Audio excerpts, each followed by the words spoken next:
Answer this one last question. What's the story about the Jordans in the background?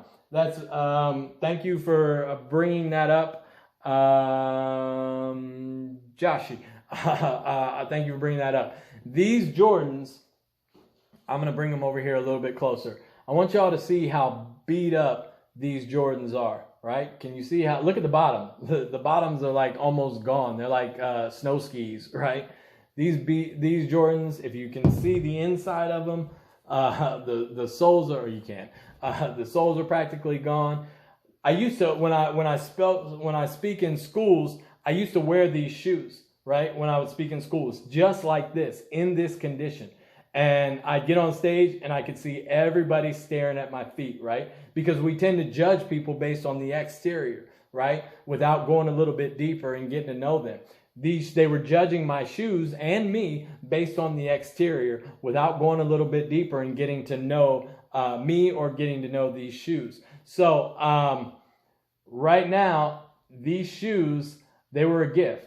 These shoes are the original Jordans from 1984. That's why they're literally that many years old. What is that?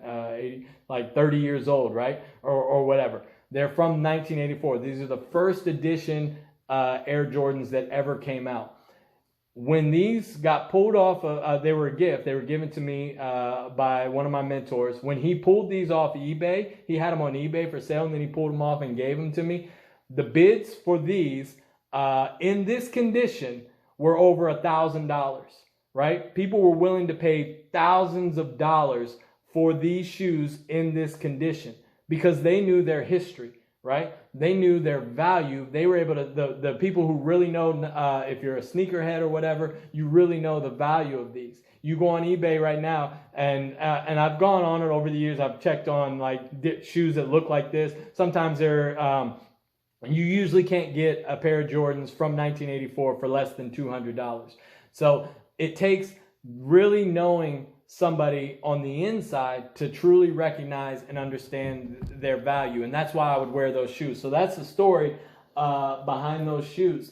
And one of the things that's really important in terms of helping others is to find ways to recognize their value. That's the definition of respect to me, is recognizing someone else's value.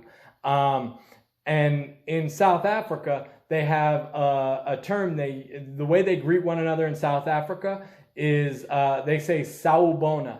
Sawubona is how they say hello to one another, right? That's a Zulu greeting in South Africa, sawubona.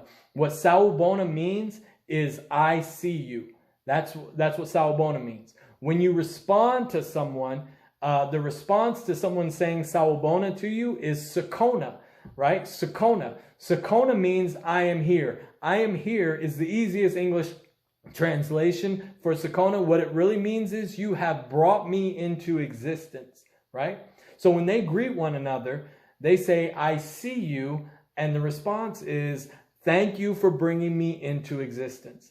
Now, why do I say that?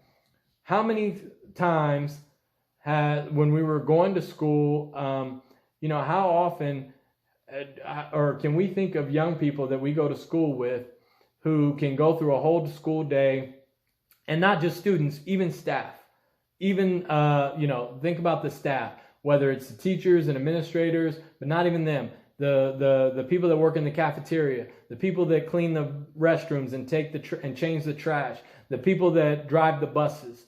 How many students and staff go through an entire school day having never been brought into existence? And what does that feel like? What does that feel like to go through a school day, a school week, maybe even, God forbid, a school year, having never been brought into existence by anyone?